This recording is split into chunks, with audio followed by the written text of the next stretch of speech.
गडिंग्लज तालुक्यातील मुतनाळ येथे शालेय विज्ञान प्रदर्शन, लहान आणि मोठ्या गटात विद्यार्थ्यांचे उत्स्फूर्त प्रयोग मांडणी, सुदीप, शिवापा, दर्शन, सक्षम तसेच भूषण, संदीप, संकेत, स्वालेहा ठरले विजेता।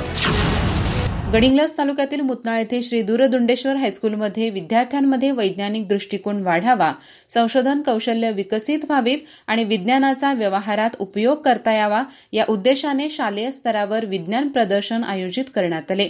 कन्या विद्या मंदिर हेब्बाळचे मुख्याध्यापक गुणाजी राणे आणि शाळेचे मुख्याध्यापक शिवाजी अनावरे यांच्या हस्ते प्रदर्शनाचे उद्घाटन पार पडले।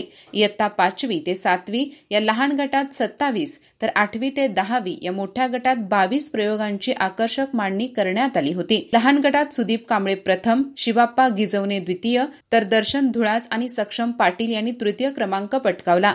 मोठ्या गटात भूषण बेळेवारीने प्रथम, संदीप कबुरीने द्वितीय तर संकेत कबुरी आणि स्वालेहा मुल्ला यांनी तृतीय क्रमांक पटकावला। प्रयोगाचे परीक्षण सुहास पुजारी आणि पुंडलिक पाटील यांनी केले।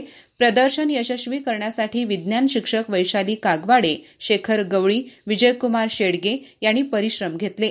यावेळी पर्यवेक्षक अनिल मसाळे, सर्व शिक्षक आणि विद्यार्थी उपस्थित होते। तसेच प्रदर्शनाला विद्यार्थ्यांकडून उत्स्फूर्त प्रतिसाद मिळाला। अधिक माहिती आणि ताज्या घडामोडींसाठी आजच आमचे चॅनल सबस्क्राइब करा।